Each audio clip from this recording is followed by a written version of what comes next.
Hi guys, so the first video that I'm wanting to make for you is about the historical motivations for moving into site-specific practice. Why did theatre makers take the decision to step away from traditional theatre buildings and move into chosen selected spaces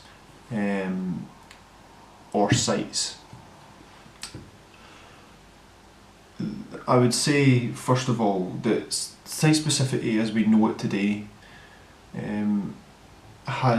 we've arrived at that sense of site specificity that we know today via many different paths and routes. It's not an easy linear shape series of events that just linked succinctly one after the other to reach what we have today, and therefore it's not fair to sort of say that it just sort of went that way. It's more accurate to suggest that there was a number of different sort of motivations for why companies and practitioners wanted to make that leap into site-specific work. So rather than sort of try to tell you a narrative or a story of how it all ties in together, I just want to talk about some of the motivations, and it maybe isn't linear, maybe these jump about. I would say there are three key reasons for why theatre makers decided to make site-specific work. The first is for experimentation. The second is for protest, or for freedom of expression. And the third is to reach new audiences.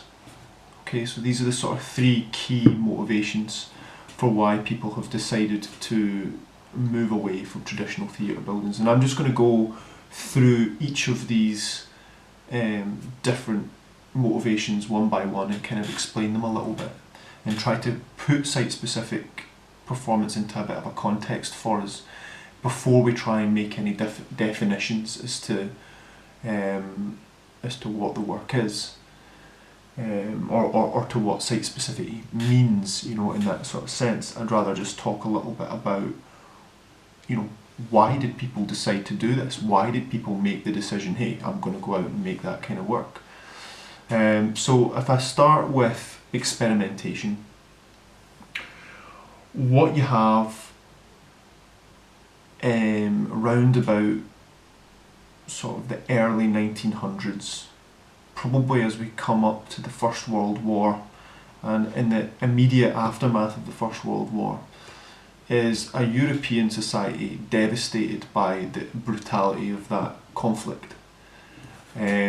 Art makers are at a loss as to what they're doing. You know, they, in many senses, of course there is a traditional theatre for middle class people that retains its sort of structure and continues on in a natural kind of form, but there's a number of artists who were left uneasy by the First World War and confused as to what it was that they were trying to do, and so sought to reach new modes of expression to help for their art, you know. And this briefly touches into the sort of the early modernists and the absolute mass of stuff that came out from or what could be defined as modernism.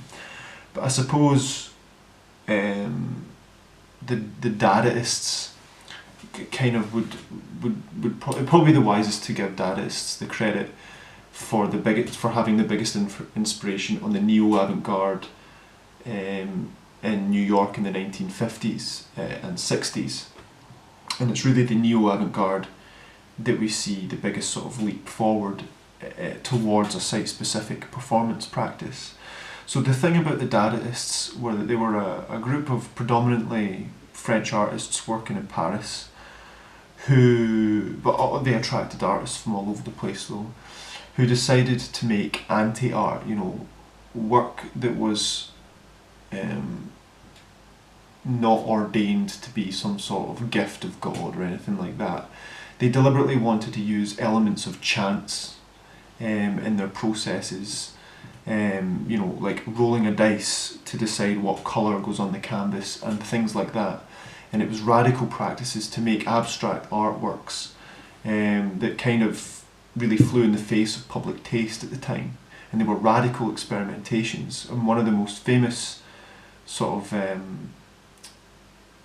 of examples of Dadaist art would be Marcel Duchamp's Art sculpture, which is basically a men's urinal, which was displayed in a New York sort of gallery space and unveiled to people, and they stood and went, "What the hell is this?"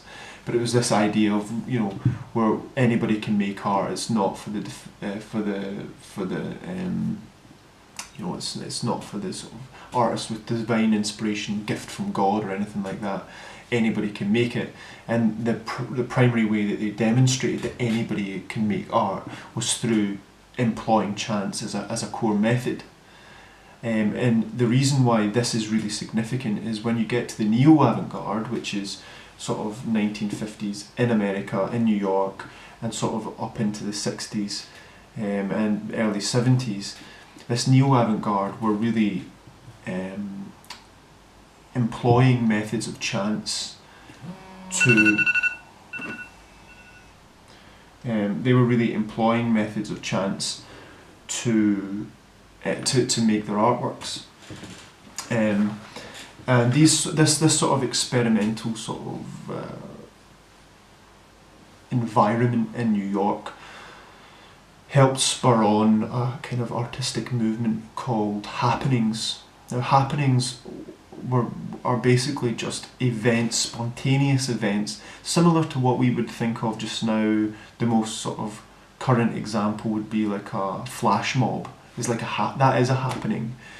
So it has flash mobs have their early roots in happenings, and it was basically spontaneous art events that was supposed to just be like unleashed on people in the street, you know, so they would just come out, there'd be an art event and things would just happen in that moment and then disperse. And it was by chance. The audience was not selected, it wasn't premeditated, it was something that was spontaneous, it was using chance, it was different various things that were happening.